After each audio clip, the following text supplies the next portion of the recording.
প্রিয় মুহতারাম হাজিরিন, তাই যারা পবিত্র মাহে রমজান পাওয়ার পরেও ইচ্ছাকৃতভাবে নিজের রমজানটাকে নষ্ট করে ফেলে, তার আড়ালে গিয়ে পানাহার করে, তাদের ব্যাপারে রাসূলুল্লাহ সাল্লাল্লাহু আলাইহি ওয়াসাল্লাম বলেছেন, সহিহ ইবনে হিব্বানে বলা হয়েছে, রাসূলুল্লাহ সাল্লাল্লাহু আলাইহি ওয়াসাল্লাম জানিয়ে দেন, আল্লাহর নবী বিশ্ব নবী সরদার দু আলাম পৃথিবীবাসীকে জানিয়ে দিয়েছেন, ইনামা আনা নাইমুন, রাসূলুল্লাহ সাল্লাল্লাহু আলাইহি ওয়াসাল্লাম ঘুমন্ত অবস্থায় ছিলেন, আতানি রাজুলান, সাল্লাম ঘুমন্ত অবস্থায় ছিলেন, আতানি রাজুলান, দুইজন ফেরেশতা রাসূলুল্লাহ সাল্লাল্লাহু আলাইহি ওয়াসাল্লামের কাছে আসলেন, ফাআখাযা বিতাবঈ, রাসূলুল্লাহ সাল্লাল্লাহু আলাইহি ওয়াসাল্লামের উভয় বাহুকে ধরলেন, তারপর নিয়ে চলতে থাকেন, চলতে চলতে এমন এক পর্যায়ে রাসূলুল্লাহ সাল্লাল্লাহু আলাইহি ওয়াসাল্লামকে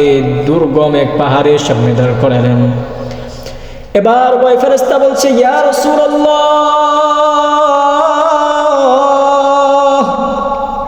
এই পাহাড়ে আপনি উঠুন। রাসূলুল্লাহ সাল্লাল্লাহু আলাইহি ওয়াসাল্লাম ফেরেশতাদেরকে জানিয়ে দিলেন, আমি এই পাহাড়ে কিভাবে উঠবো, আমি এই পাহাড়ে উঠতে পারবো না। এবার ফেরেশতারা জবাব দিলেন, আমরা উভয় ফেরেশতা আপনাকে সাহায্য করব, আপনি আসেন। অতঃপর তারা রাসূলুল্লাহ সাল্লাল্লাহু আলাইহি ওয়াসাল্লামকে নিয়ে দুর্গম পাহাড়ে চলতে শুরু করলেন।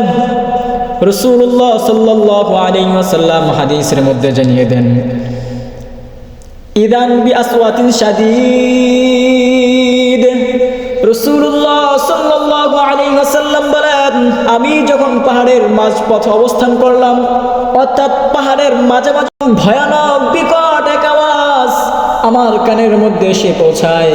রাসূলুল্লাহ সাল্লাল্লাহু আলাইহি ওয়াসাল্লাম বলেন, ফাকুলতু মা হাযিহিল আসওয়াত, এই আওয়াজটা কিসের?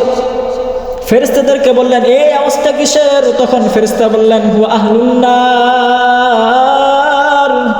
এরা হচ্ছে জাহান্নামীদের আওয়াজ।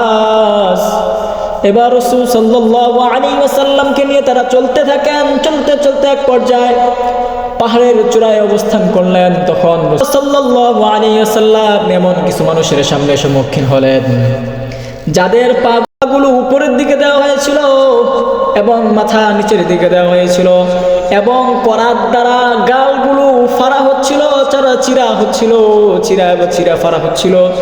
এমন অবস্থা, খুব যন্ত্রণাময়ক শাস্তি তাদেরকে দেওয়া হচ্ছিল, রক্ত তাদের গাল দিয়ে টপ টপ করে বলতেছিল। রাসূলুল্লাহ সাল্লাল্লাহু আলাইহি ওয়াসাল্লাম বলেন, ওগো ফেরেশতা, এরা কারা?